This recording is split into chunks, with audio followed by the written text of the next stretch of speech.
Welcome back from lunch.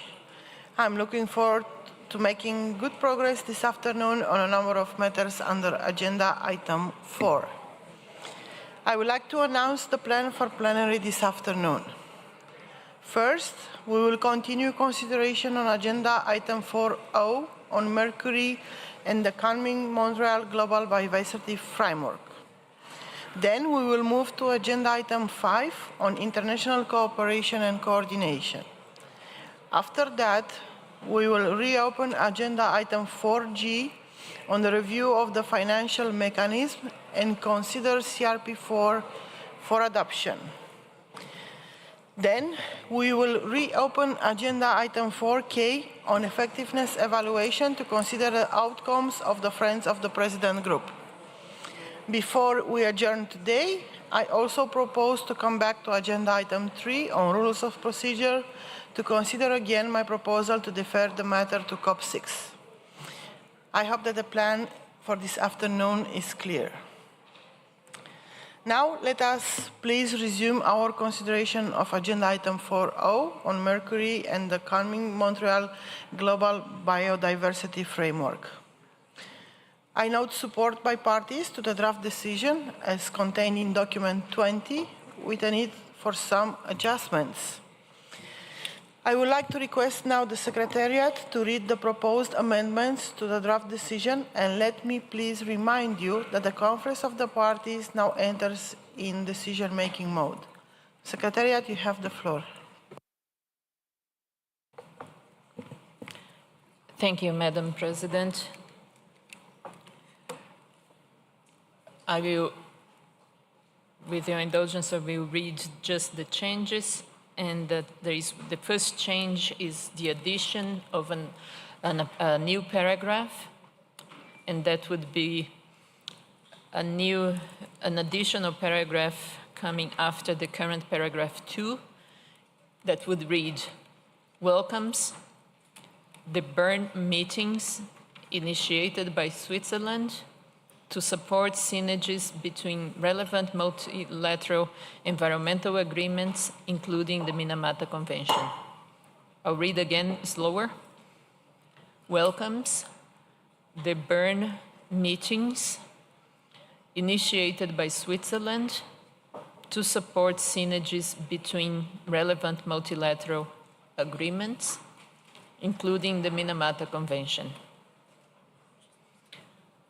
The next change requested a revision to the draft decision that I've captured is a deletion of the current paragraph 3. It's the deletion of the paragraph that starts with encourages parties through their operational focal points and so on. So it would be the deletion of that entire paragraph.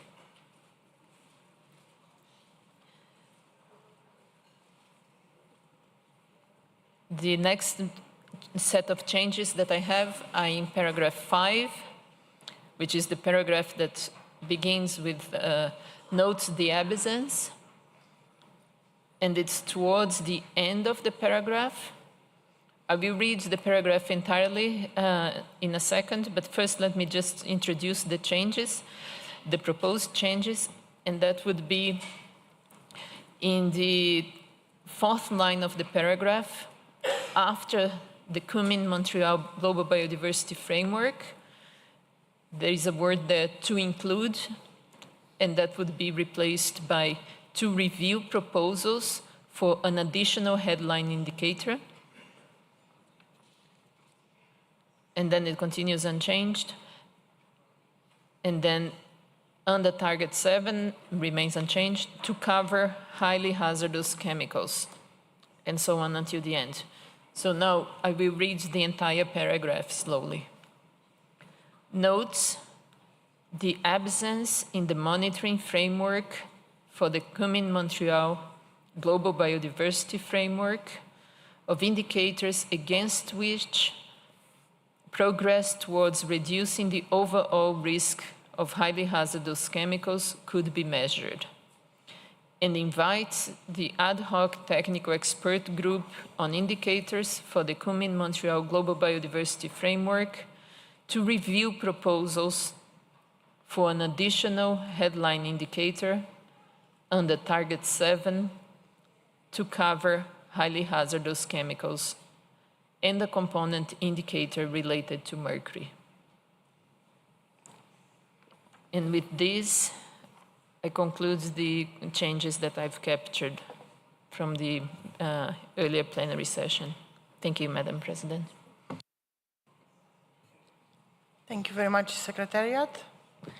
I propose now that the COP adopts the decision with amendments pending confirmation from the Budget Contact Group that any budgetary implications have been accommodated in the budget for 2024-2025.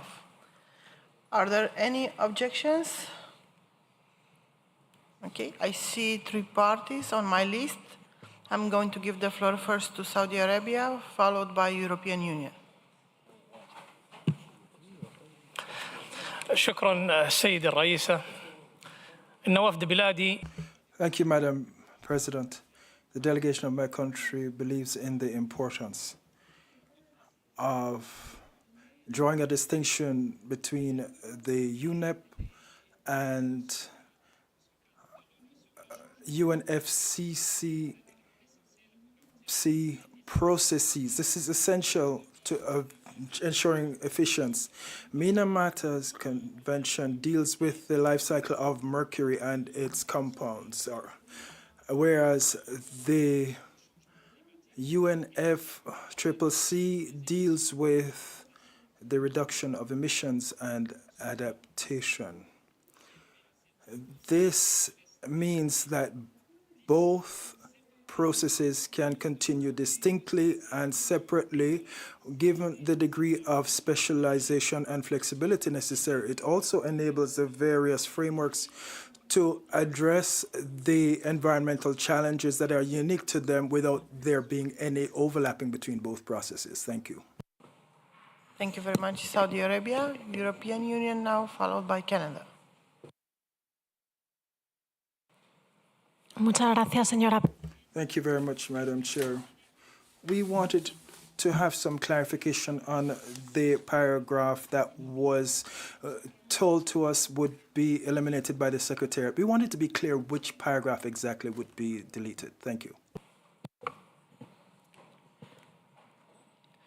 It was a paragraph that the request for deletion is of the original paragraph number 3. It's the paragraph that starts from the original draft decision. It's the paragraph that starts with encourages parties through their operational focal points. And my understanding is that the request was for deletion of the entire paragraph. Thank you.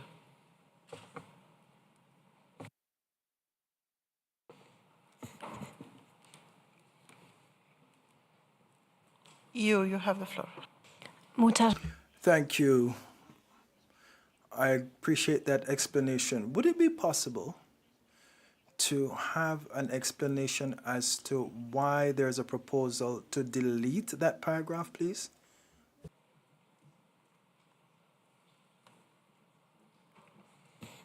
Yes, thank you very much, EU. I recall that the proposal was made by United States of America, so if you'd like to provide the background, the floor is yours. Thank you, Madam President. We noted that this language in paragraph 3 on the Global Environment Facility is redundant, as there is very similar language in the financial mechanisms decision, where we believe it is more important. That's the reason for our request to delete. Thank you. Thank you very much, you say. It's okay, you? Oh, thank you so much.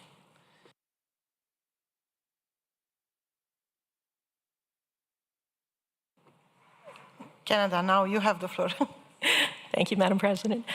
We're just concerned the draft decision doesn't appear to reflect our previous intervention from the plenary. We had some suggestions for paragraph 5, notably 2 modifications. We suggested that the invitation be extended to the Convention on Biodiversity COP rather than the ad hoc expert technical group. We figured that was potentially more appropriate to invite the COP. which could then delegate to the ad hoc technical expert group. And then in addition, we're wondering if the additional indicators that are called for should be framed as complementary or component indicator rather than a new headline indicator, because it's our understanding there was significant negotiation at the CBD as to the specific headline indicators. So there may be some resistance to opening up the discussion on headline indicators again. But we certainly support the call for additional complementary or component indicators on highly hazardous chemicals and mercury. And just a final point, if I may, for this decision and for future decisions, it would be useful if it could be projected on the screen so that we can see exactly the text that's being proposed for deletion or addition. Thank you, Madam President. Thank you very much, Canada.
Okay, thank you. So basically, now we try to merge two proposals, one from EU and one from Canada.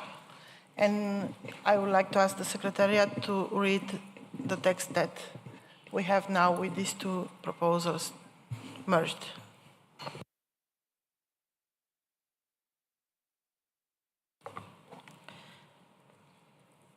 Thank you, Madam President. I will start from the word invite, which is on the third line of the original text of the draft decision,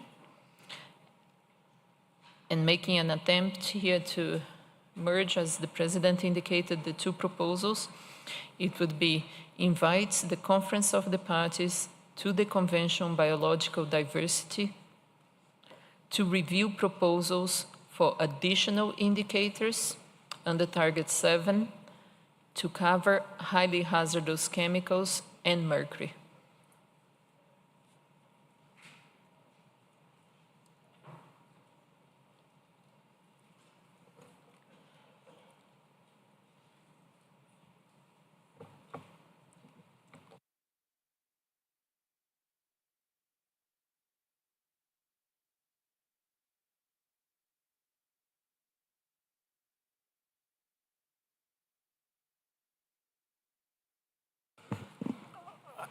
Do you think it's useful if the Secretariat repeats one more time the proposed text? It's okay? It's okay? Repeat, One more time, okay. if I may. So starting on the word invites, that's in the third line of the original draft decision. The proposed amendment would read, invites the Conference of the Parties to the Convention of Biological Diversity to review proposals for additional indicators under Target 7 to cover highly hazardous chemicals and mercury.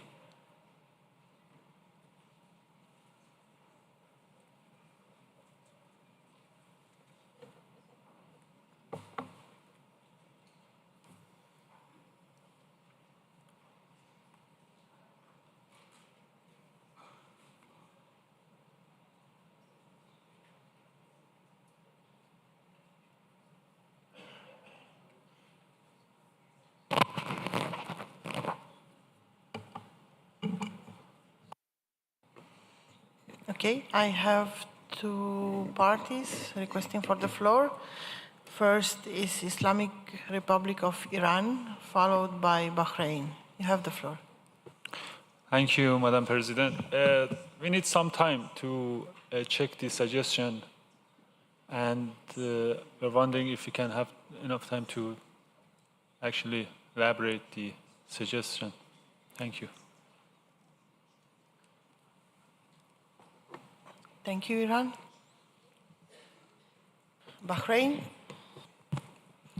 Thank you, Madam President. I just was wondering why the text not reflecting on the monitor, so easier for us, all of us, I mean, to read it directly in case of the take a decision. Thank you very much. Thank you, Bahrain.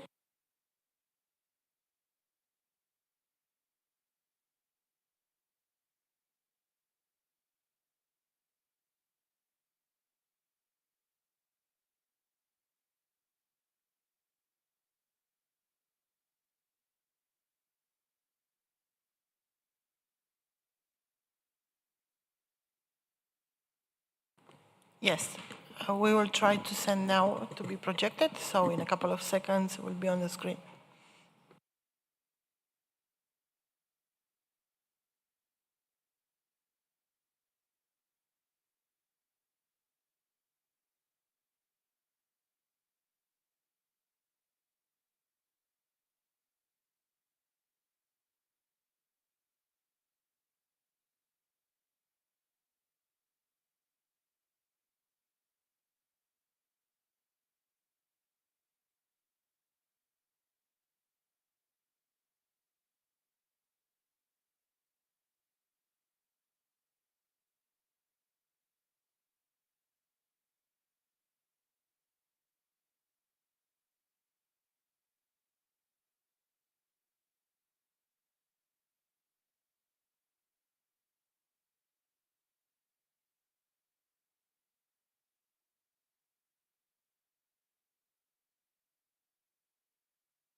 Thank you very much for your patience. Now I'm going to request the Secretariat to display the draft decision.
I see Brazil, you have the floor.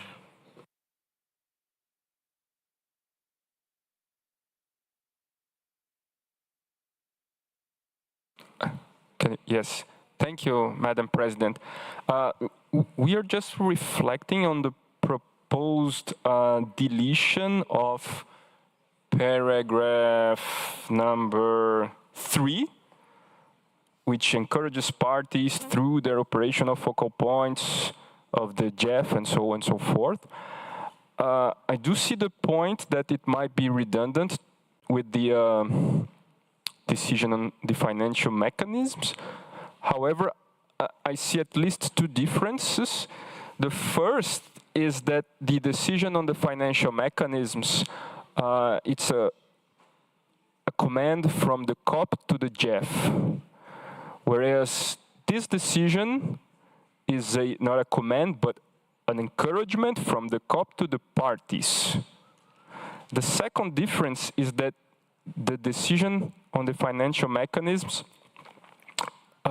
relates to the 9th replenishment period.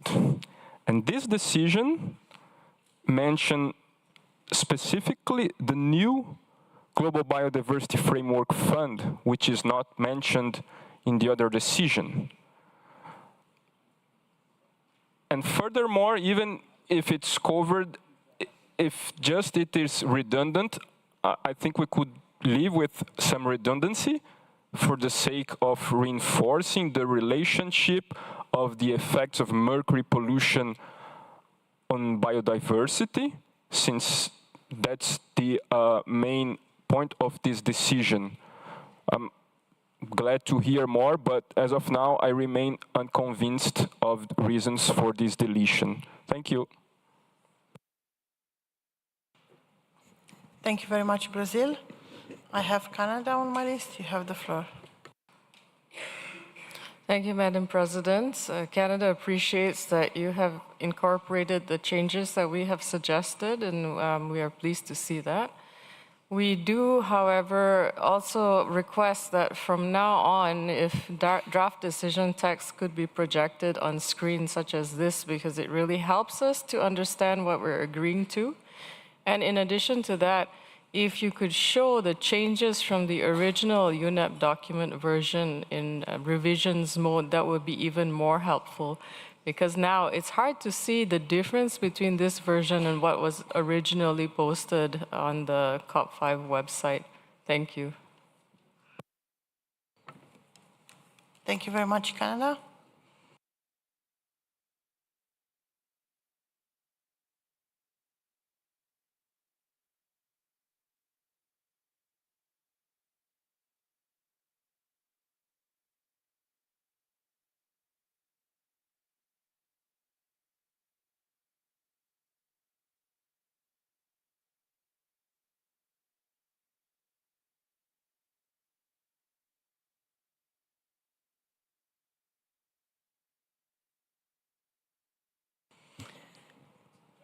So I have a question and a request. A question to Canada, that having in mind your proposals, do you agree with the text that it is like this? Excellent, thank you very much. And the request is to US, having in mind the intervention from Brazil. Would you like to comment on that?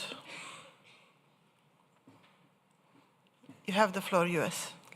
Thank you, Madam President. If we could have a minute to consult.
I see US, you have the floor.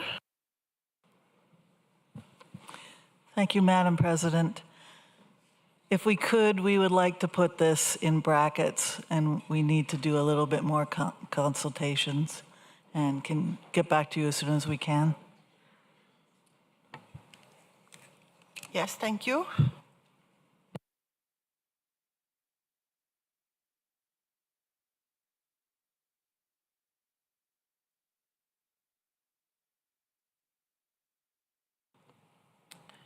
Okay then, so having this in mind, I propose you to adjourn this item and continue with the agenda for today.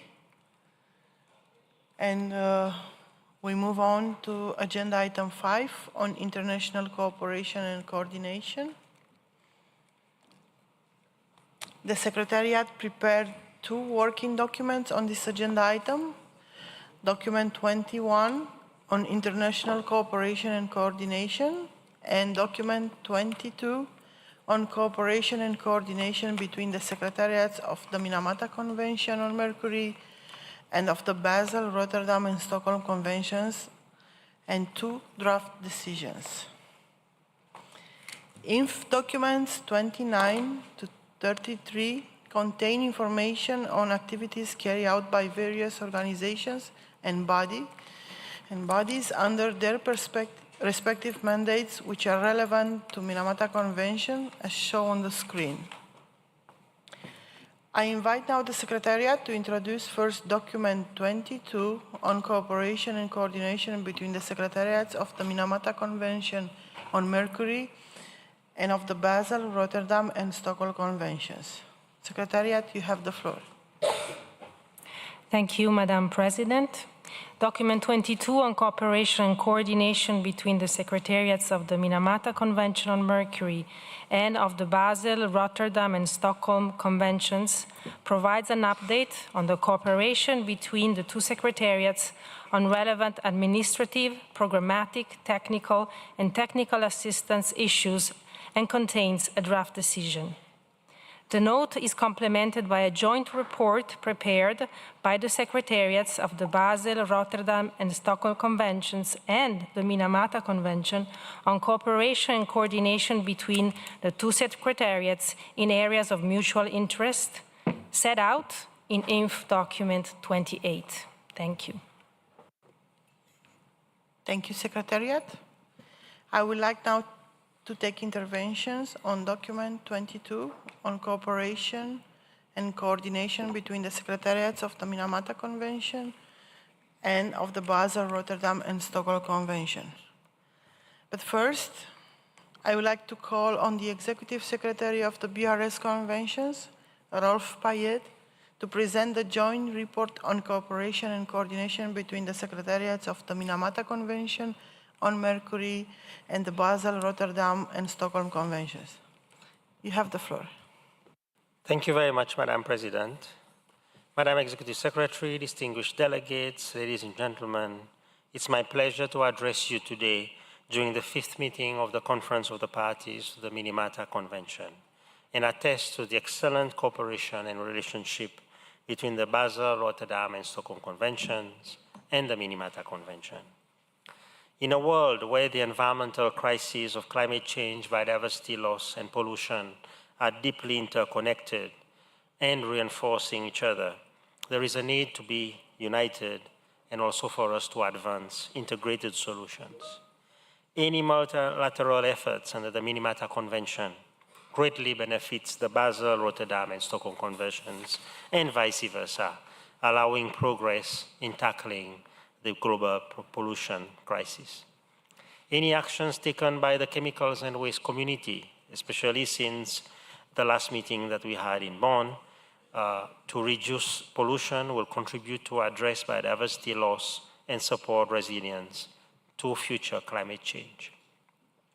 With these considerations in mind, I'm very pleased that the Conference of the Parties to the Basel, Rotterdam, and Stockholm Conventions reaffirmed the importance of continued cooperation with the Minamata Convention in the decisions adopted during their meetings held last May in Geneva. Cooperation among the conventions takes place on programmatic issues, for example, mercury wastes, financial resources, implementation and compliance, technical assistance and capacity building, including support from the regional centers, chairs and negotiators training, work on gender, and also trade issues. Cooperation also focuses on more operational and administrative issues, such as outreach and communication, knowledge and information management, and support to each other's meetings at the Conference of the Parties. An important area of programmatic cooperation between the Minamata Convention and the Basel Convention is mercury waste, as highlighted in the intervention made yesterday in plenary under agenda item 4F on mercury waste. A new area of interlinkages relates to trade control of elemental mercury. The Chemicals Review Committee, at its 19th meeting held in October 2023, last month, in Rome, Italy, recommended that the Conference of the Parties to the Rotterdam Convention consider listing mercury in Annex 3 to the Convention as an industrial chemical.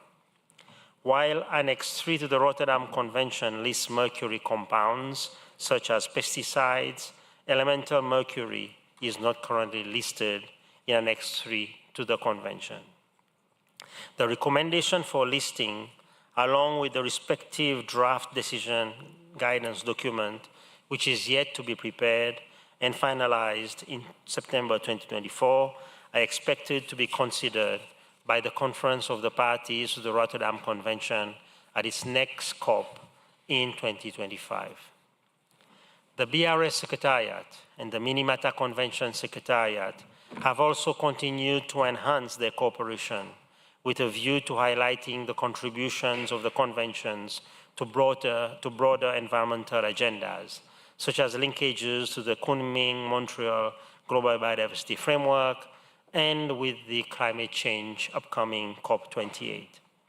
A series of side events highlighting the linkages between chemicals and climate change will be held at COP28 in Dubai, in the United Arab Emirates later this year.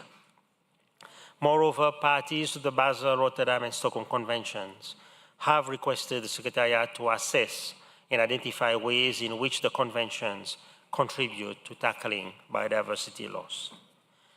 Lastly, on the sharing and on the purchase of Secretariat services, the BRS Secretariat has provided Secretariat services on a cost recovery basis to the Minamata Convention Secretariat for the 4th meeting of its Conference of the Parties and the present 5th meeting.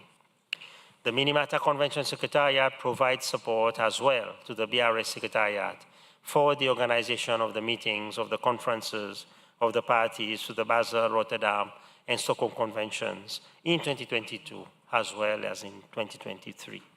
This cooperation has been extremely useful to learn from one another based upon our experience and also proximity.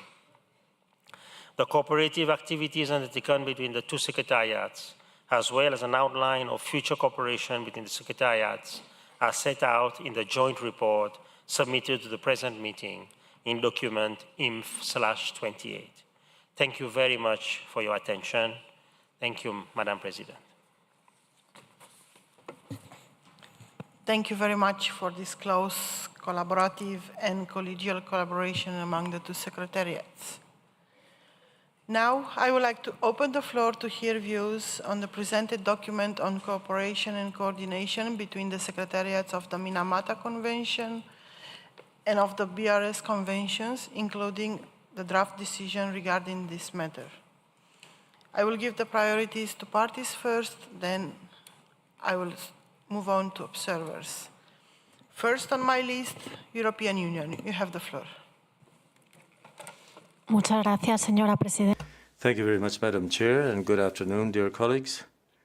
Spain, on behalf of the European Union and its member states, would like to thank the Secretariat for the report on the activities carried out to cooperate and coordinate with other international entities, particularly in the chemicals and waste cluster. The European Union and its member states would like to highlight the cooperation and coordination with the Secretariat of the Global Framework on Chemicals recently established. Hence, it is important to develop a proposal for activities providing such mutual support. We support both of the draft decisions prepared by the Secretariat under this agenda item. We will submit some minor editorial suggestions for both decisions. Thank you. Thank you very much, you.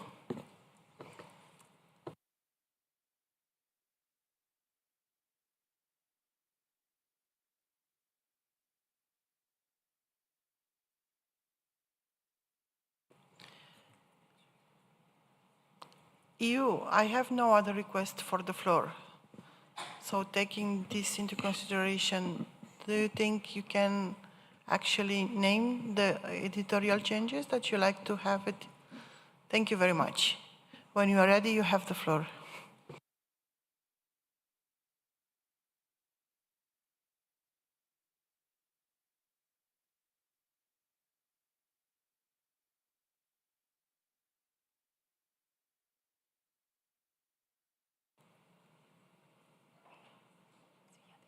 Muchas gracias.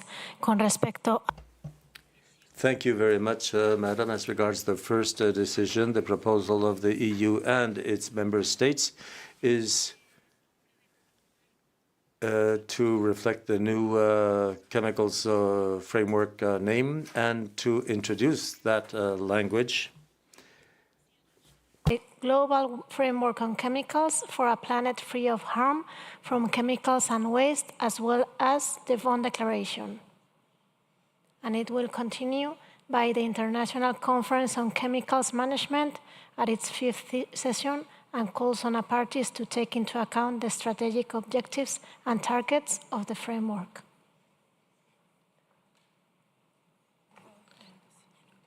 One second.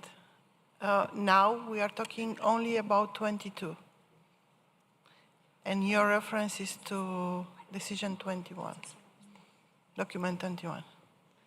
So do you have also for 22? Yeah? Can you continue Sí, with 22? muchas gracias y disculpen. Yes, thank you very much, Madam. My apologies. As regards decision 22, our proposal would be concerning paragraph 4A and would be inserted in the third line where we would delete "and technical" due to the fact that it's a repetition. And then on the next to last line, we would replace the word collaboration and substitute it for the word coordination. Muchas gracias. Thank you, Madam. Thank you very much, you.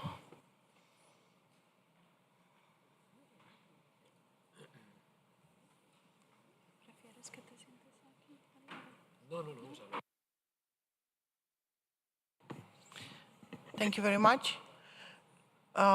Since we need a moment to reflect your proposals, I would like to move on to observers and give the floor to Say No to Mercury. Thank you, Madam President.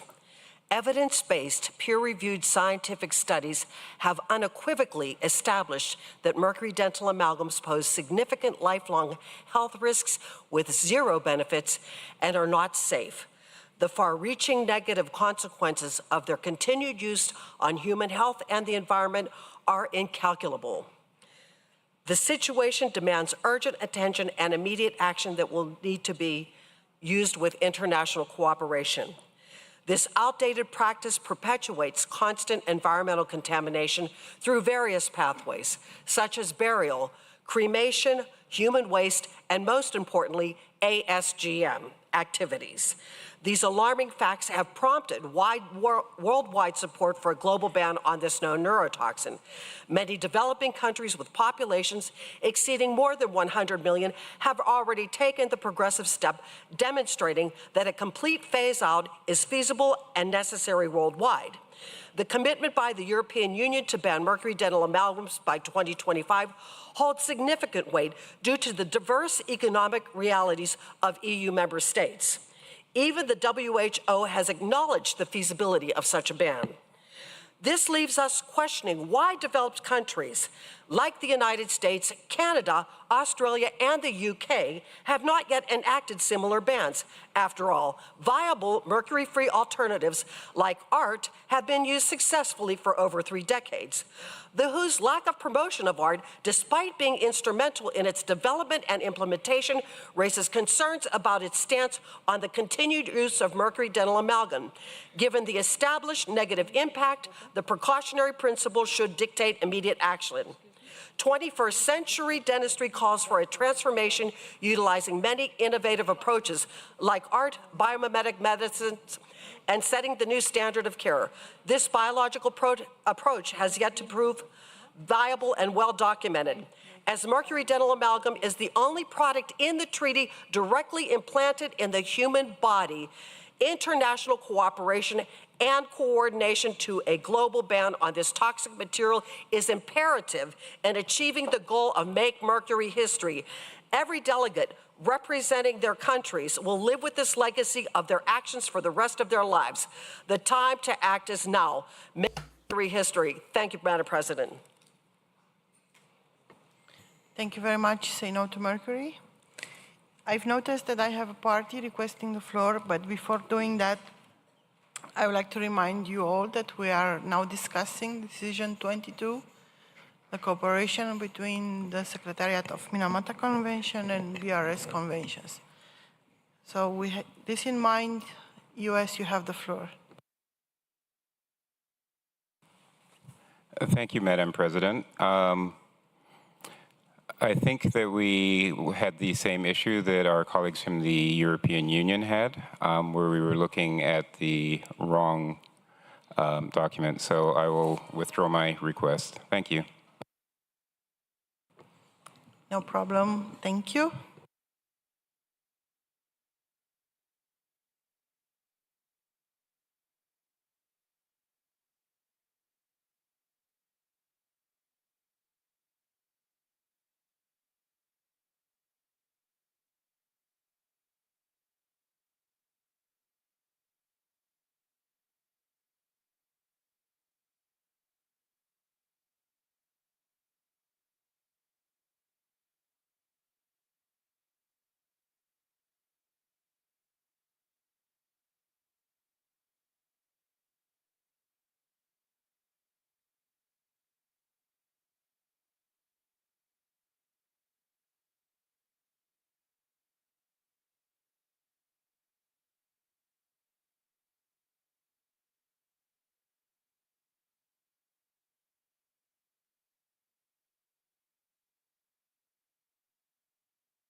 Okay, so thanks to the Secretariat efforts, now you have on the screen, as requested with track changes, the proposals made by you.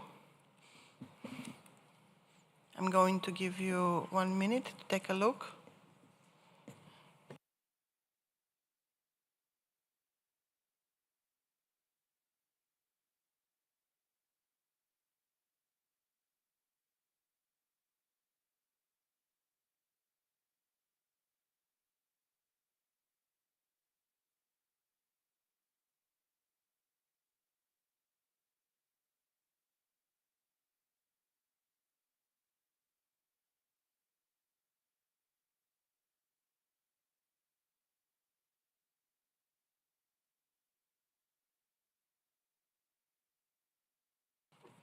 EU, you have the floor. Muchas gracias. Thank you, President. With respect to the leaving and technical, that is correct. With respect to this following proposed change, our change as we proposed it is to have cooperation and coordination. So we would delete the word collaboration.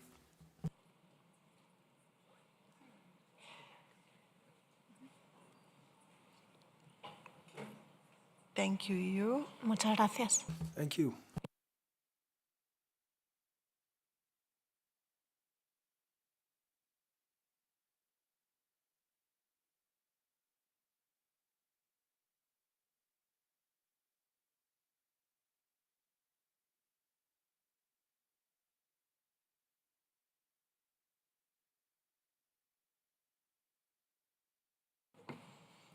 Okay.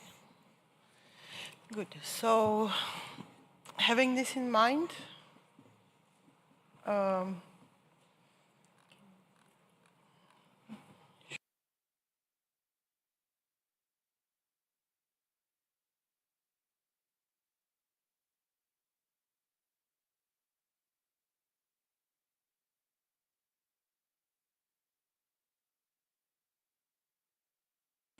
okay, sorry for this. Having this in mind, the Conference of the Parties now enters in decision-making mode, and therefore I propose that the COP adopts the decision as set out in document 22 with the changes that you see, pending confirmation from the budget contact group that any budgetary implications have been accommodated in the budget for 2024-2025. Are there any objections to my proposal?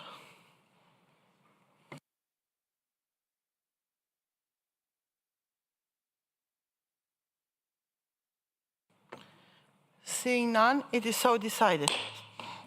Good.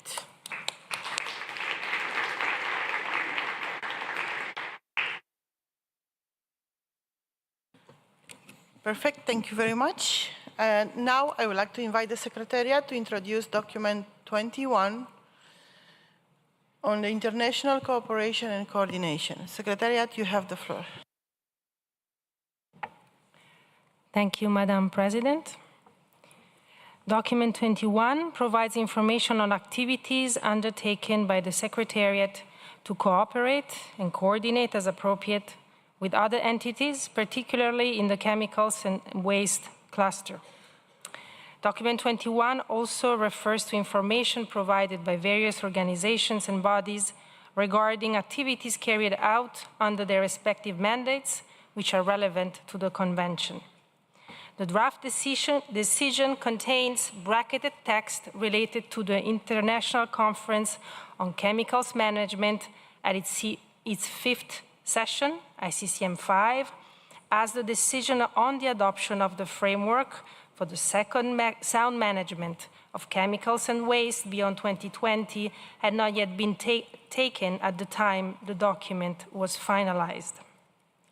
The finalized text of paragraphs 3 and 4 of the draft decision, after the removal of the brackets and the adjustment of the title of the global framework adopted at the fifth session of the ICCM, held in September 2023, will be as follows.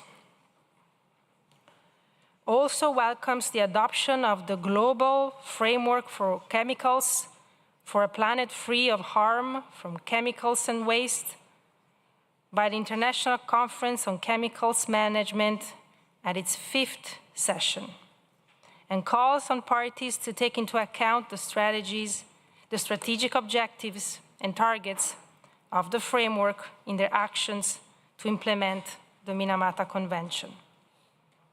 Paragraph 4 would read, requests the Secretariat to continue to enhance cooperation coordination with the Secretariat of the framework to ensure mutual support for the implementation of the Minamata Convention and the global framework for chemicals for a planet free of harm from chemicals and waste, and to develop a proposal for activities providing such mutual support to be included in the program of work to be considered by the Conference of the Parties at its 6th meeting. We have also the text, if you wish to see it. Thank you. Thank you very much, Secretariat. Now, I would like to open the floor to hear views on international cooperation and coordination, including the draft decision regarding this matter. As always, I will give first priority to parties, then observers.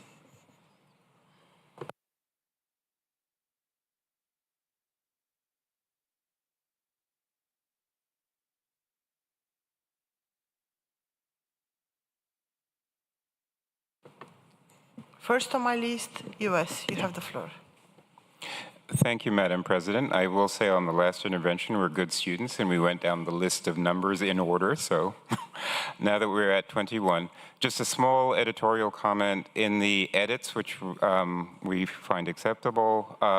There was also a footnote that went with the tentative titles. We just wanted to make sure the footnote was removed. Thank you. Yes, I can confirm that it was removed. Thank you very much.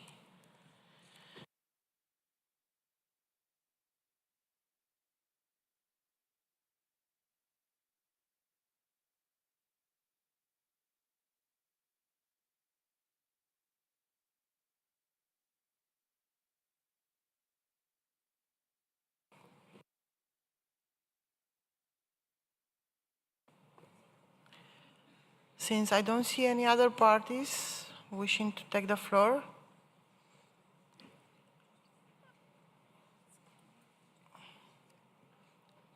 I can move to observers, but I will take you first. You have the floor.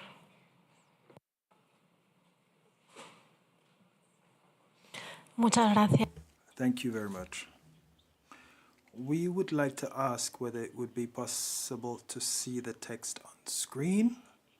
See the text on screen, because the text that is published has brackets, and we wanted to know whether the one that we're dealing with now also has brackets. Thank you. Thank you.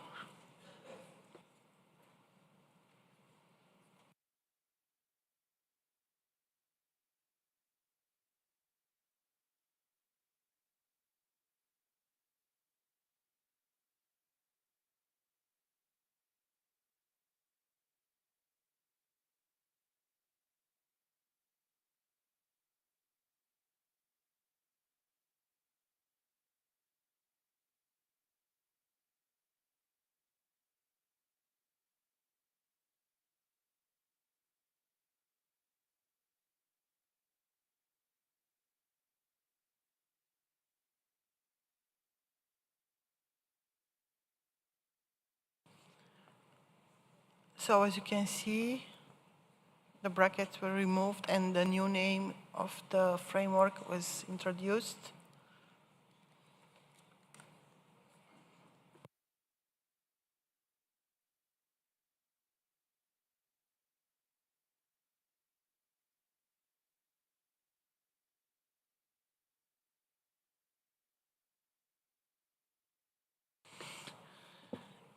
And on top of that, the bracket that is at the start of paragraph 3 and the one at the end of paragraph 4 were removed, and also the footnote.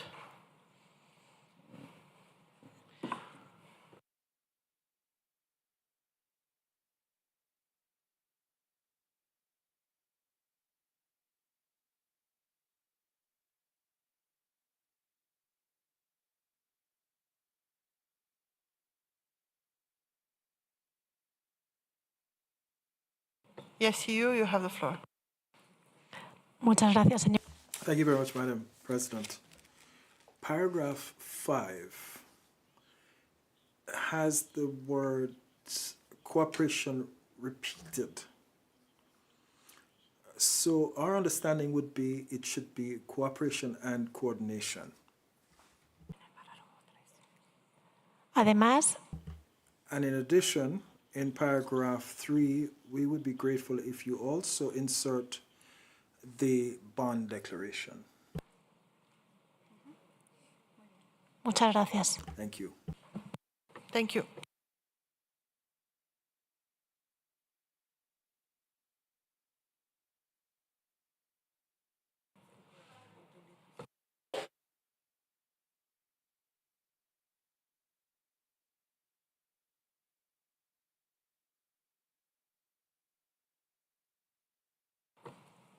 The Secretariat will need a few seconds to do the changes.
So the only thing left for the Secretariat to finalize is just to indicate exactly what you'd like to insert the reference to the bond declaration.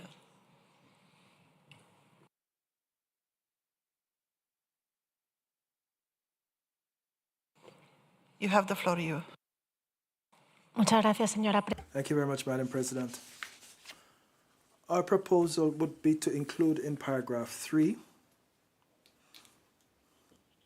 where it comes to the point where it says, and waste, add, as well as the bond declaration. So it would read, also welcomes the adoption of the global framework on chemicals for a planet free of harm from chemicals and waste, as well as the bond declaration. Thank you. Thank you.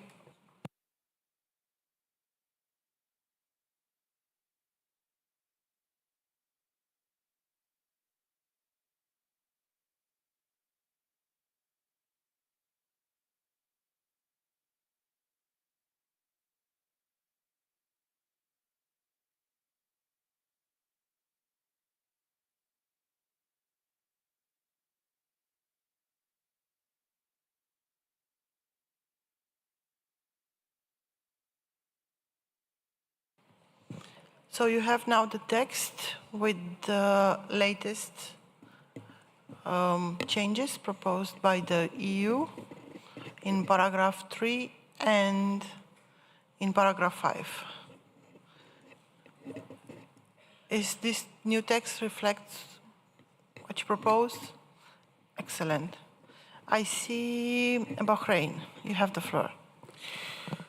Thank you, Madam President. Actually, I would like to thank the distinguished delegates from the EU for this addition, but I would like clarity about the reason behind adding this point. And also, I would like to ask the Secretariat about the point 2, if you can go up a little bit. about the welcoming the opportunity to Secretariat with regard to the be observer at the UNCCC. So also I don't know the meaning to be there as observer. I'm sorry, I didn't be there in the plenary before. We are engaging in many contact groups. So as I said before, I'm alone here, but also this is not clear to me. Thank you very much. Thank you, Bahrain.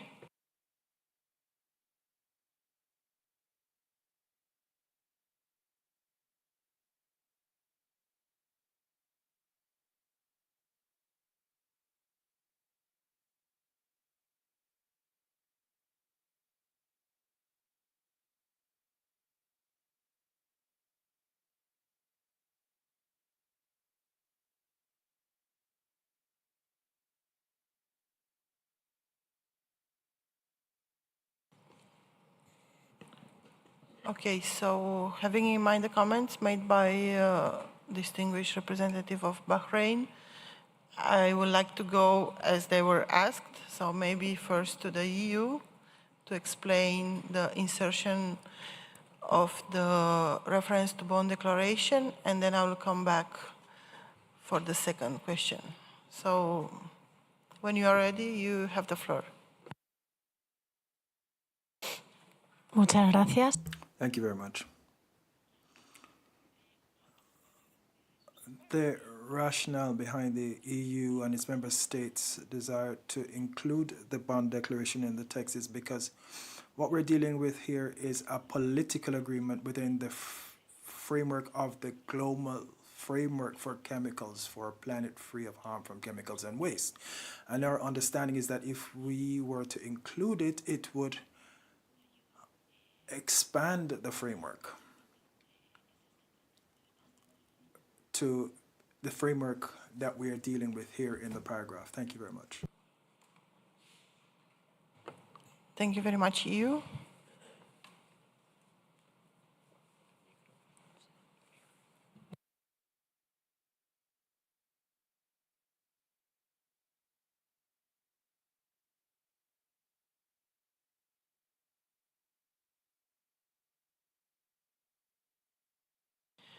And now, coming back to the second question of Bahrain, I would like to give the floor to Secretariat. Thank you, Madam President. And let me start by referring to the joint study on the linkages between the chemicals and climate change that was done together with the BRS Convention Secretariat in preparation to our fourth meeting of the Conference of the Parties, which was also reflected in the relevant decision of the COP, and we can, if necessary, also provide a concrete wording of that decision, but the outcome was that we would continue the efforts to collaborate with regards to recognizing and acting on such linkages with biodiversity, but also with climate change. Since COP4, we've learned that our partner, BRS Secretariat, has become an observer to the Convention on United Nations Convention on Climate Change, and following these steps, we have also sent a request for observer status to the upcoming climate change COP. What I don't know yet is that what's the status of that request, whether observership has been granted or not. And at the time of writing this document, we were foreseeing that we would apply, but that has not happened yet. So the language is referring only to an opportunity to be granted such an observership status. Thank you. Thank you very much, Secretariat. I have another party on my list. Brazil, you have the floor. Thank you, Madam President. Very briefly, we can support the text as it is, the mention to the global framework, as well as the Bonn Declaration, since it's the latest document and the latest political declaration agreed upon on the issue. Very small editorial observation on paragraph 3. I think there is an article, missing before global framework for chemicals. Thank you. Thank you very much, Brazil.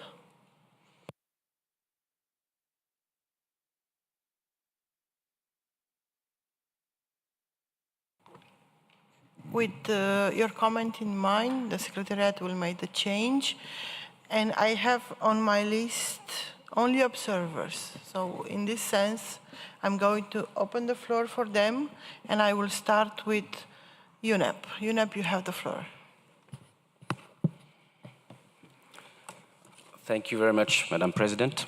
The United Nations Environment Programme thanks you once again for the opportunity to present our work in support of the Minamata Convention. And this work is set out in the report of the Executive Director of UNEP to the meeting in document UNEP/MC/COP5/INF/29.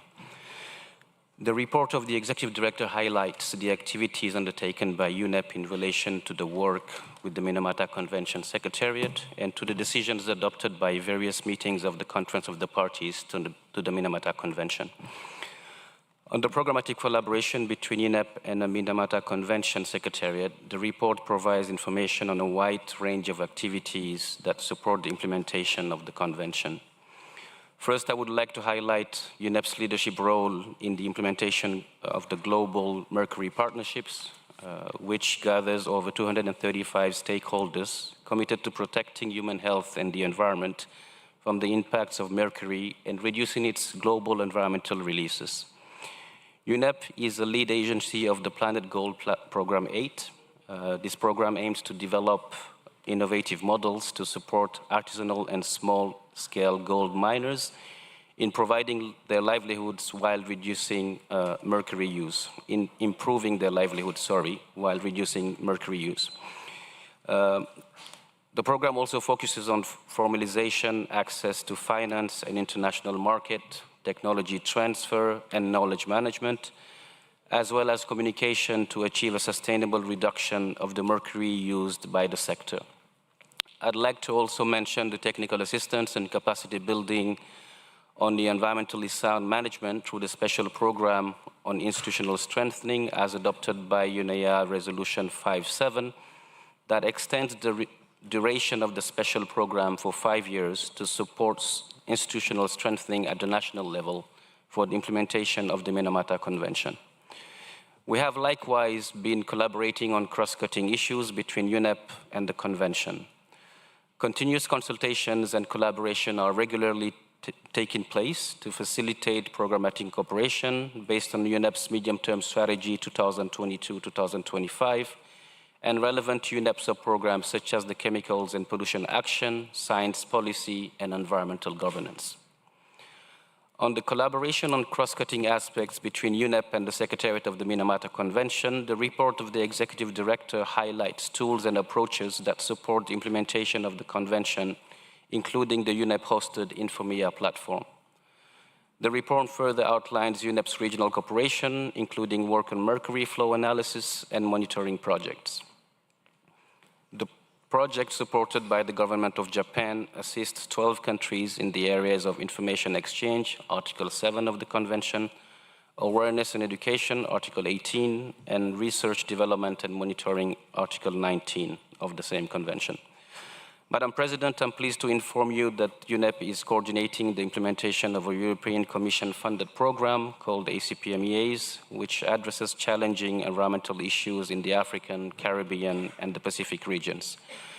This program builds national and institutional capacities, processes, and infrastructure in 79 ACP countries to enforce and comply with MEAs, including those related to chemicals and waste, and to improve national legal frameworks, including legislations and mechanisms for the effective implementation of all conventions, including the Minamata Convention. We have provided an in-depth achievement of the ACPMEA's project report under agenda item 4 yesterday afternoon already, 4H. UNEP is committed to supporting the parties to the Minamata Convention in implementing the global chemicals and waste agenda, and this work will continue. And the outcomes of the 5th session of UNEA further facilitated these efforts, including through the establishment of a science policy panel on sound management of chemicals and waste. Last, Madam President, I would like to end by extending our appreciation to the parties to the Minamata Convention Secretariat for all the work across the world contributing to a healthier planet and a healthier people. UNEP is looking forward to continuing this important work together with all stakeholders involved. I thank you, Madam President. Thank you very much, UNEP, for your statement. Now, next on my list is World Health Organization. You have the floor. Thank you, Madam President. WHO is pleased to present document INF 30 Rev 1, which includes a summary of recent activities relevant to the Minamata Convention. These include WHO work in support of projects in 11 countries on elimination of medical devices and skin lightening products containing mercury and on dental amalgam. WHO work on human biomonitoring and the new partnership on human biomonitoring launched at the 7th Ministerial Conference on Health and Environment recently in Budapest. And new developments in online and professional training, particularly in the Americas, with the online virtual campus and a new online course produced jointly with UNICEF targeted at health professionals.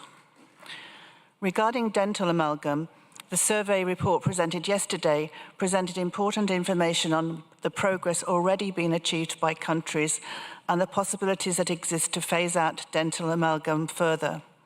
For the record, WHO would like to reiterate its commitment to support countries in implementing a more ambitious agenda on a dental amalgam and to request parties to adopt clear targets and deadlines to further track progress in this regard. We continue to be reminded of the vital importance for countries to work effectively with ministries of health and the need to identify win-wins. Ministries of health are important allies and sources of professional expertise, whether it's in dentistry and oral health, development of alternative medical devices, provision of dermatological services and regulation of pharmaceuticals in the case of skin lightening products, or pediatricians and community health workers in the case of protecting vulnerable populations. It is heartening, therefore, that we do see further important steps being taken at the highest levels, including in WHO, that resonate with the Minamata Convention. For example, the WHO Global Strategy on Oral Health, adopted last year, recognizes the importance of the Convention and the need for effective win-win partnerships. The World Health Assembly resolution adopted in May 2023 also recognizes the importance of the Minamata Convention and provides an opportunity for updating the WHO Chemicals Roadmap in the light of the recently adopted Global Framework on Chemicals. WHO is committed to using this updating activity to also create even more stronger linkages with the Minamata Convention. Finally, we very much recognize and appreciate the cooperative nature of our relationship with the Minamata Secretariat and look forward to building upon this further in the coming intersessional period, including through the engagement with our network of WHO collaborating centers. Thank you.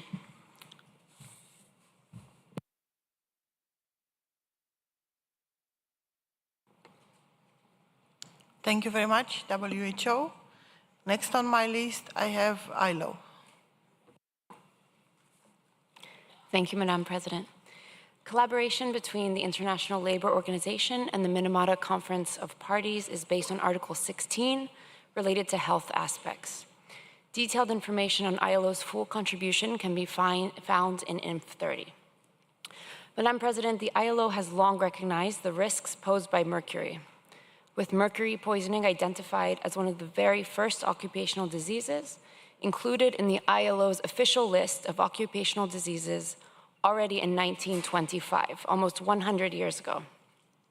And for good reason, as it is that workers that truly face the brunt of harmful mercury impacts, exposed to much higher doses and for longer time periods than the general population, resulting in disproportionate levels of both acute and chronic health impacts. To respond to this challenge, the ILO leverages the strength of its numerous international labor standards focused on principles of prevention, risk assessment, hierarchy of controls, and toxics use reduction, towards the overall aim of improved safety and health for workers on the front line for mercury exposures. The ILO would like to inform the COP that last year, the ILO's International Labor Conference made a landmark decision to include the right to a safe and healthy working environment as a fundamental principle and right at work. This marks a paradigm shift to a human rights-based approach for the protection of workers from substances such as mercury. And now all 187 member states of the ILO, the states that are here in the room with us today, have an obligation to uphold the right of workers to a safe and healthy working environment, one that is free from mercury-related risks. Now, despite ongoing efforts, the ILO remains concerned by the toll of mercury exposures on human health, especially for workers in vulnerable situations, including women, children, migrant workers, indigenous and tribal peoples. In recent technical reports, the ILO has highlighted a number of high-risk sectors for mercury exposure, reminding stakeholders that action is increasingly needed for those workers that are exposed to mercury in the informal sector, which includes up to 60% of the global workforce. One major obstacle that the ILO has found is the lack of awareness for the diagnosis of mercury-related diseases, specifically those that are caused by occupational exposures. In this regard, the ILO has updated its diagnostic and exposure criteria for occupational diseases, namely for mercury and all of its compounds, in order to enhance the recognition and diagnosis of mercury-related diseases. This, in turn, will lead to a greater prevention efforts at the global level.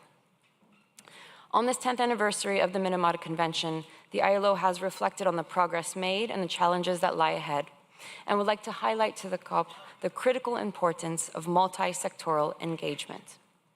Looking forward, the ILO encourages increased collaboration with the labor sector and world of work stakeholders, including Ministries of Labor, workers' unions, and employers' organizations, and other occupational safety and health representatives. Working together, we can truly achieve more and ensure that we reach our broader goals of making mercury history. Thank you very much, Madam President. Thank you very much, ILO. Next on my list, United Nations Environmental Programme. Good afternoon. Thank you, Madam President, distinguished delegates, ladies and gentlemen. Please allow me to express my appreciation to the Minamata Convention Secretariat for this opportunity to share with you the achievements of the recently held 5th International Conference on Chemicals Management. To all of you who were instrumental in our discussions in Bonn last September, your presence and contributions were highly invaluable. At ICCN5, we witnessed a watershed moment in the global development agenda. The adoption of the Global Framework for Chemicals for a planet free of harm from chemicals and waste marked a significant shift in how we tackle chemicals management. Alongside this pivotal framework, the Bonn Declaration echoed our collective commitment, resonating with the shared goal of a planet devoid of the adverse impacts of chemicals and waste. Moreover, the establishment of the Global Framework for Chemicals Fund and a set of resolutions dedicated to the implementation of this transformative framework further solidified our resolve. This framework supersedes the strategic approach to international chemicals management, SICAM. What makes this framework remarkable is its inclusivity. Negotiated across governments, intergovernmental organizations, private sector, NGOs, academia, and youth, this collaborative effort exemplifies the strength that emerges when diverse stakeholders converge with a shared purpose. The framework not only introduces a realm of possibilities, but also heralds the potential for concrete action, with the inclusion of 28 targets to be achieved by 2030 or 2035, structured around 5 strategic objectives. The path ahead is clear. From shaping legal frameworks and enhancing institutional mechanisms to fostering safer alternatives and innovative solutions within product value chains, each step of our mission is mapped out. The outcome of ICCN5 represents a major leap in our joint endeavor to combat the looming threats posed by chemical pollution. Now, more than ever, the momentum generated demands for unwavering dedication. I would like to urge all stakeholders of the Minamata Convention to consider how the strategic objectives and targets of the framework can seamlessly align with ongoing efforts to arrest climate change and biodiversity loss. We have before us an opportunity to freshly explore avenues to bolster the synergy between the new framework and the Minamata Convention, propelling us toward a future harmonized in purpose and action. Furthermore, I would like to thank the Minamata Convention Secretariat for continuing their invaluable collaboration. Together, our efforts can shape a world where the legacy we leave behind is one of responsible stewardship. In closing, while we acknowledge the information document IN33 submitted by the SICAM Secretariat, we must recognize its temporal limitations. The progress we have made since then is a testament to our pursuit of a safer, cleaner future. On another note, Madam President, we would like to indicate that the open-ended working group meeting of the Science Policy Panel is scheduled to take place from 11 to 15 December 2023. However, due to the growing concerns about unfolding events in the region, close consultation with the government of Jordan is ongoing to seek an alternate venue for the meeting. The Bureau will discuss further on the venue this coming Friday, and a note on its conclusion will be sent to all stakeholders. With that, the registration deadline has been extended to 20th November 2023. Let this moment be a call to action, an affirmation of our shared commitment, and a testament to the impact we can achieve when we stand united in purpose. Thank you.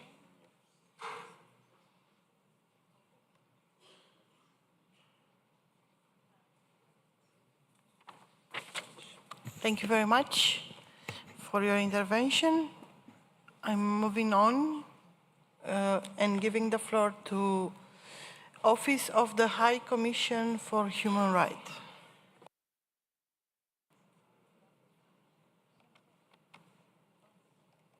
Hello. You should go right out. Hello.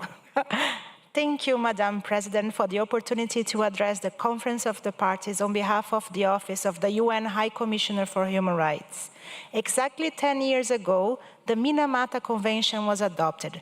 The very reason we are here today, why treaties such as the Minamata Convention came to exist, is the recognition that we must protect human health and the environment from toxic chemicals. And we have enough evidence to establish that mercury is responsible for ongoing massive human rights harms that negatively affect human life, health, and dignity, as well as the environment in which we all live. In other words, the work of Minamata COP5 has direct human rights implications, including those related to the illegal trade in mercury, the use of mercury in artisanal and small-scale gold mining, and emissions and releases of mercury. States must deal with mercury contamination as the human rights issue it is, and increasing for efforts to strengthen a human rights-based approach to the implementation of the Convention, including by 1. Eliminating the use of mercury in ASGM. The harm caused by small-scale gold mining to human rights and the environment cannot be justified by the economic interests of the few. 2. Guaranteeing the free, prior, informed consent of indigenous peoples in line with the UN Declaration on the Rights of Indigenous Peoples. 3. Ensuring the rights to access to information, including data on mercury contamination, public participation in decision-making, and access to justice and remedies, including relation to legacy mines and contaminated sites. 4. Protecting the right to health for populations directly and indirectly exposed to mercury poisoning, including through the food chain. 5. Undertaking an assessment of the human rights impacts of mercury contamination in technical evaluations under the Convention. This needs to be done in a consultative manner with affected persons, groups, and peoples. 6. Ensuring everyone the benefits of science and its applications, including access to scientific knowledge and environmentally sustainable technologies. The Convention, the Minamata Convention on Mercury specifically recognizes the high risks that mercury pollution poses to indigenous peoples, and as every aspect of their lives and their health can be affected by the contamination of their traditional lands, resources, territories, and food systems. These unique circumstances may also require special mitigation measures. OHCHR calls for member states to include a standing agenda item on every COP to periodically consult with them. The UN Human Rights Office stands ready to collaborate with member states to strengthen a human rights-based approach to the implementation of the Minamata Convention and secure the enjoyment for all people of no-toxic environments in which to live, work, study, and play. I thank you.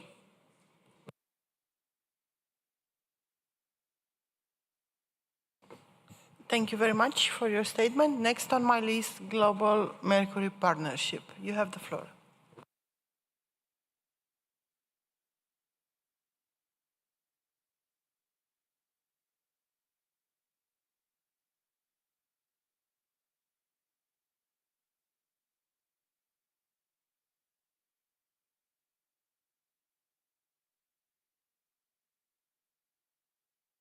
That means US. You have the floor. Thank you, Madam President. I am pleased to report to the 5th Conference of the Parties on the work of the Global Mercury Partnership and its advisory group. Initiated in 2005, the partnership today focuses on supporting the implementation of the Minamata Convention, on providing knowledge and science on mercury, and on outreach and awareness raising towards global action. Over the years, the partnership has continued to grow, bringing together currently over 250 members from governments, intergovernmental organizations, non-governmental organizations, and the private sector and industry, as well as the scientific community. I'd like to take this opportunity to convey my deep gratitude to the leads and partners of each partnership area, many of whom are in the room today, for their considerable work and commitment. A detailed report of activities undertaken is available to the COP in an information document IMF 32. This document includes information on the wealth of actions of events that have taken place since COP4 to support parties in the implementation of their obligations, including in the context of JEF-funded projects where the partnership and its partners are contributing to projects related to reducing or eliminating the use of mercury in ASGM products, coal combustion, and chlor-alkali production. The partnership has convened a series of events to share information and experience on a diverse set of issues such as chlor-alkali production, waste management, ASGM and mercury-added products, or mercury releases from the cement industry. Our newsletter is regularly released to share information on ongoing work of relevance to mercury management. The partnership has also initiated the development of new knowledge hubs to support the dissemination of information on mercury-containing skin lightening products and dental amalgam, together with the World Health Organization, in the context of JEF-funded projects. Pursuant to decisions of the PAG, the partnership has been working on the issues of mercury in the oil and gas sectors and from non-ferrous metal mining and smelting, which are included in the publication of 2 technical study reports, as well as the convening of expert discussions and information sharing sessions. As another example of work conducted, the partnership area on mercury and products, in collaboration with UNEP's United for Efficiency and the Clean Lighting Coalition, organized the in-person workshop last June in Geneva with the support of the government of Switzerland on the transition of mercury-free lighting. Since COP4, the Partnership Advisory Group has met twice, in March 2002 in an online setting, and in November 2022 in Paris, back-to-back with the OECD Global Forum on the Environment dedicated to mercury. This meeting, PAG 13, provided an overview of the progress made as well as future work. It included discussions of trades and flows, technical and scientific capacity enhancement, the management of mercury stocks, and disposal of mercury-added products at national levels, as well as biodiversity, climate change, and mercury. A number of actions have been initiated on these issues or are upcoming, including information sharing sessions on mercury trade and mercury from non-ferrous metal mining, the mapping of existing disposal and storage facilities, and a global literature review on artisanal and small-scale gold mining and biodiversity. I would like to take the time to express our thanks on the behalf of the partnership for the recently outgoing co-chair, Mr. Porn Turikon, with whom I've had the pleasure to co-chair the Partnership Advisory Group until PAG 13. On the behalf of the Partnership Advisory Group and the Secretariat, I would also like to express our sincere gratitude to the Executive Secretary of the Minamata Convention, Ms. Monica Sankovic, and her team for their participation at the PAG and their valuable contributions to the discussions, emphasizing the relevance of close collaboration between the Convention and the Partnership. I would also like to express our gratitude to the Convention Secretariat for the longstanding cooperation with the Partnership and future opportunities for collaboration. And on a personal note, appreciation to the Partnership Secretariat for their continued support, and UNEP for its continued support as a Secretariat for the Global Mercury Partnership. Once again, the Partnership is deeply honored and most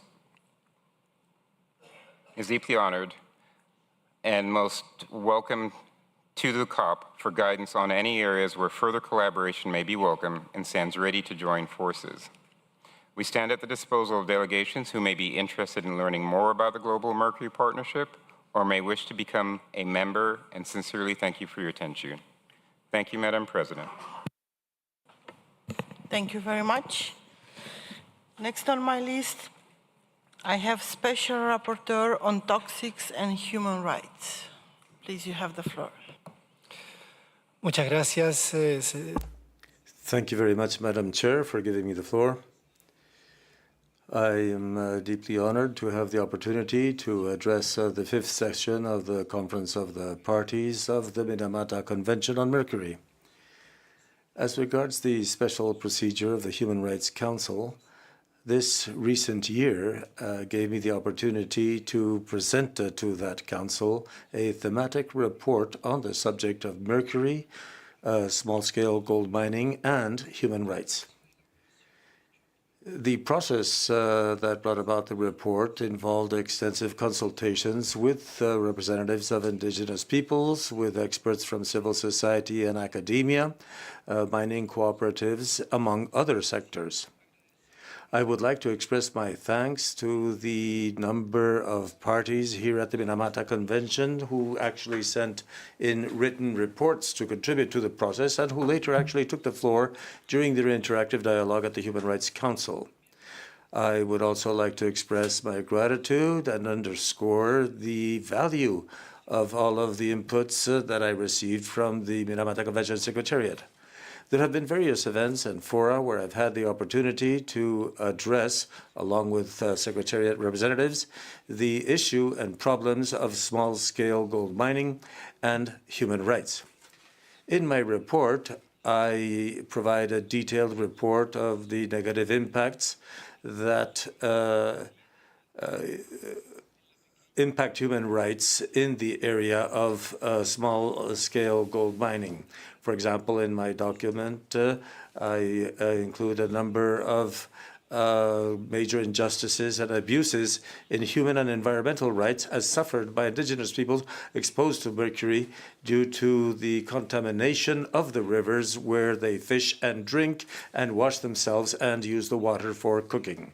I would like to remind us all that at the last session, just a few weeks ago, the Human Rights Council renewed the mandate of the Special Rapporteur concerning the human rights implications arising from the rational management of hazardous waste and toxic products. In its resolution, the Council underscored the importance whereby the rapporteur should provide detailed and updated information concerning any deficiencies or gaps in the efficiency of international regulatory mechanisms applicable to waste and toxic waste. In this regard, small-scale gold mining is not just by far the major source of emissions of mercury into the atmosphere and the environment, but it has also seen an increase. For this very reason, the gaps in the Minamata Convention concerning extractive activities and the processing of artisanal gold represent a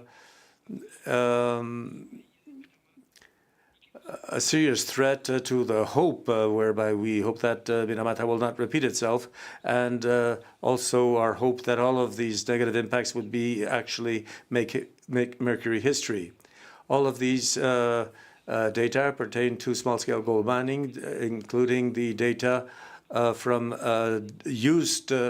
permitted use in Article 2K, and also going through the provisions related to trade among the parties, or related to trade among parties who have not signed the convention, in other words, non-parties, and due to the lack of a deadline for the elimination of mercury in the small-scale gold mining industry.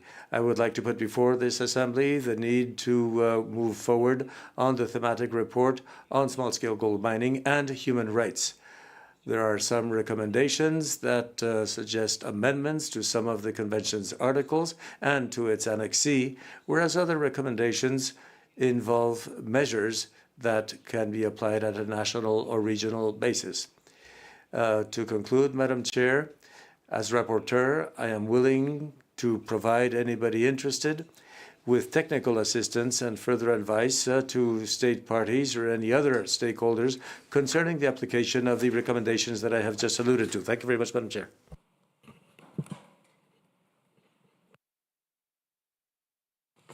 Thank you very much for your report.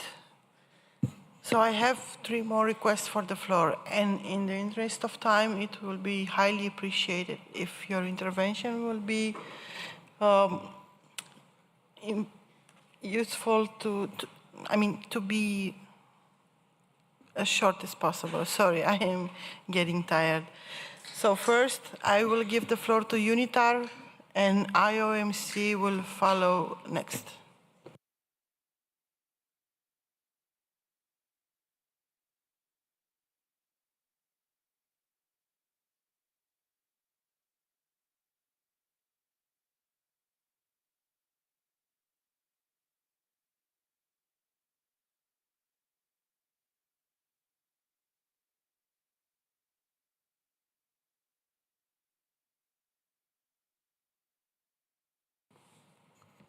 UNITAR?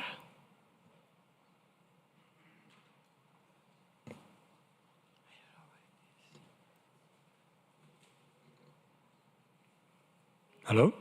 Oh, Yes, there we go. please. When ready. Thank you, Madam President, distinguished colleagues.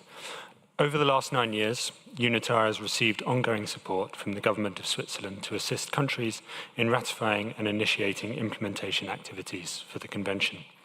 To date, more than 27 countries have received project support and more than 22 have ratified the Convention.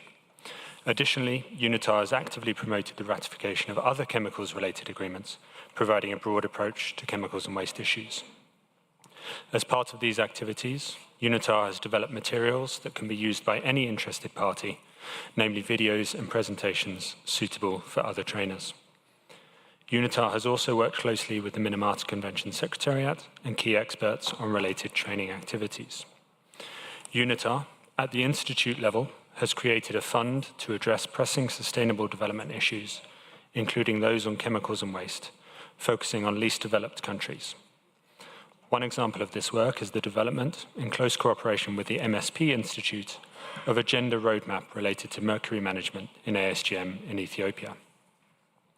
Through this work, an assessment and plan were prepared in order to promote gender equality and good working conditions. This work is to be endorsed by national authorities for subsequent implementation. Additionally, UNITAR has supported the work of different GEF implementing agencies. To date, UNITAR has supported the development of MIAs in more than 25 countries and has supported the development of ASGM NAPs in more than 5 countries. We have also provided technical training and support for the development of national inventories of mercury emissions in more than 40 countries, including the technical work undertaken to develop the Mercury Inventory Toolkit Level 3. Furthermore, we have provided technical training on the assessment of mercury-contaminated sites, in particular to those related to chlor-alkali facilities. UNITAR has also worked with UN Environment on the development of a handbook for developing national ASGM formalization strategies within NAPS. UNITAR reiterates its gratitude to partners and countries and remains committed to the implementation of the Minamata Convention. Thank you. Thank you very much, UNITAR. Next on my list, IOMC, and the last speaker, it's international pollutants. So IOMC, you have the floor.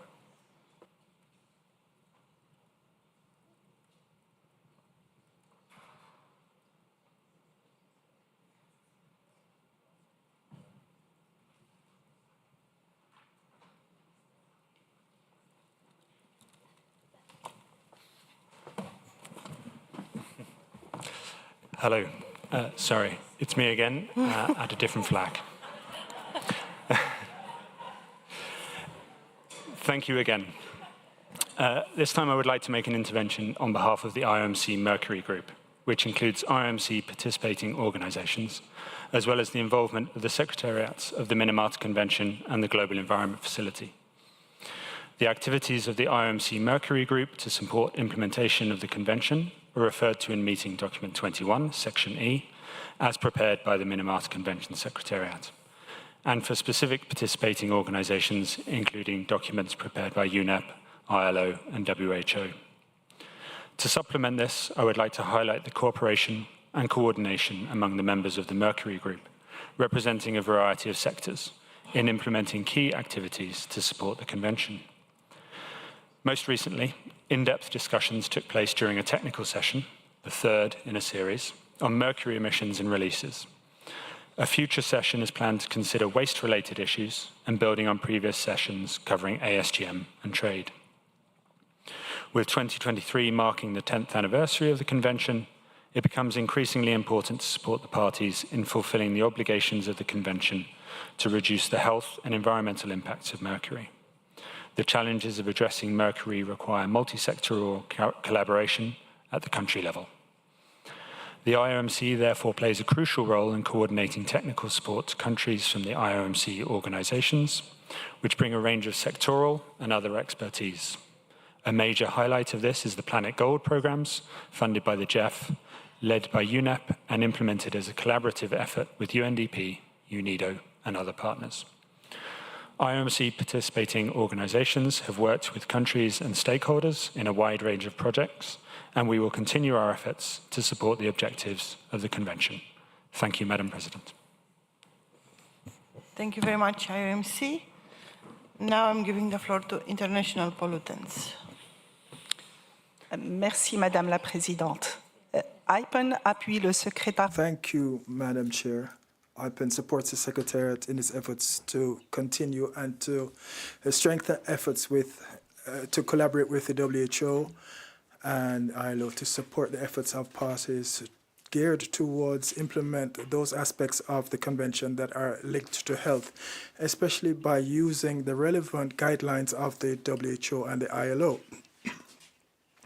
The health guidelines to protect the health of workers in other sectors such as coal, cement, and shipbreaking and extractive industries and dentistry are necessary. Article 16 on health aspects stipulates that the parties are encouraged to promote the development and implementation of strategies and programs geared towards identifying and protecting populations that are at risk, especially those populations that are vulnerable. Furthermore, parties are encouraged to promote appropriate health services to prevent, treat, and provide care for populations and workers who are affected by mercury exposure. The parties must conduct risk evaluations for health and design programs to train their health professionals to identify cases of mercury intoxication and develop programs to treat and care for affected communities. Article 17 encourages the parties to facilitate the exchange of information on the health impacts associated with mercury exposure. Progress in providing medical treatment for chronic or severe mercury intoxication must be shared, and exchanged, and this does not take place at significant levels. It hasn't taken place at meaningful levels so far, so efforts must be made through international cooperation to address this gap. Thank you, Madam Chair. Very much, Ipan. So I see no request for the floor. Thank you for that and for all your interventions. The Conference of the Parties now enters in decision-making mode. I note some changes introduced earlier in the text of the decision contained in document 21. And with this in mind, I propose that the COP adopts the decision as set out in the annex to document 21 with the changes proposed, pending confirmation from the budget contact group that any budgetary implications have been accommodated in the budget for 2024-2025. Are there any objections to my proposal?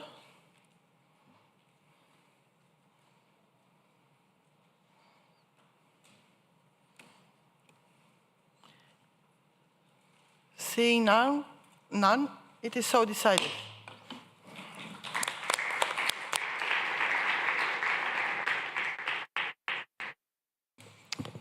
Thank you very much for your cooperation. And with this, we complete consideration on the agenda item 5.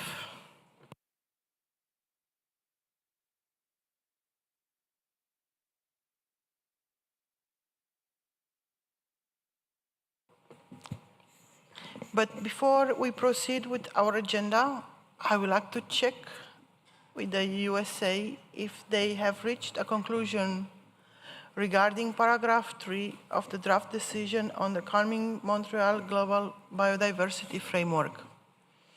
As you recall, Brazil has requested that paragraph 3 of the draft decision be reintroduced and provided the reason for such. According to my notes, this was the only outstanding matter on that draft decision. US, may I ask you to take the floor, please? You have the floor. Thank you, Madam President. At this time, we are not ready to resolve this issue. We will continue to consult and return to you on it.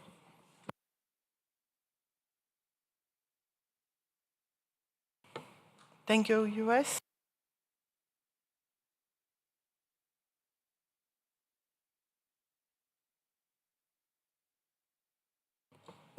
Okay.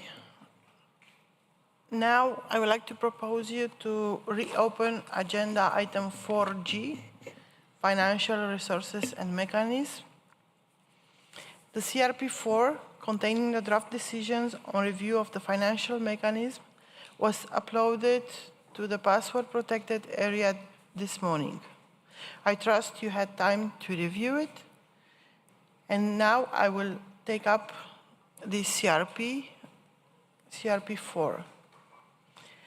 Let me remind you that COP is now entering decision-making mode.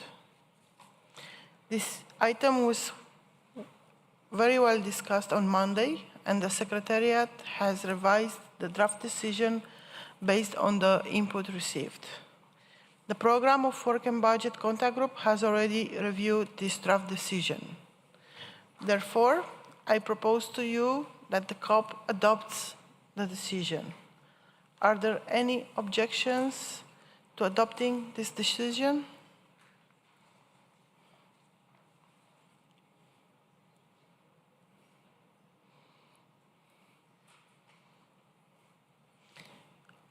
I see none. It is so decided.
Thank you for your patience. Let's now reopen agenda item 3 on rules of procedure. I invite you to consider again my proposal to defer this item for the consideration by COP6. May I hear your views on this matter?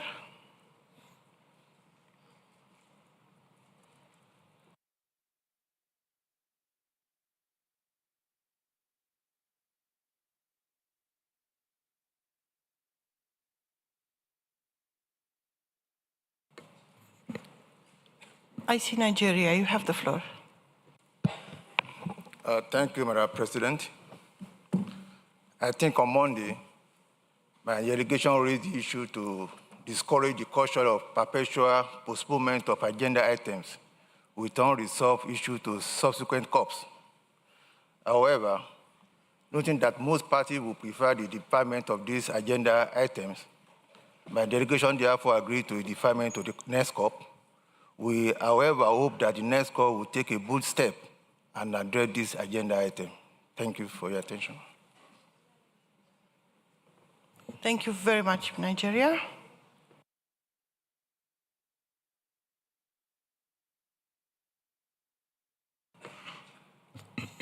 Since I don't have any other request for the floor, I suggest that the meeting agree to defer further consideration of the matter to its next meeting. Are there any objections from parties?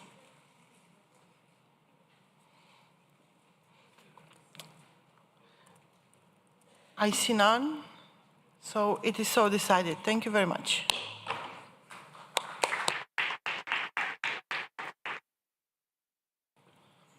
And this completes the meeting's consideration for agenda item 3.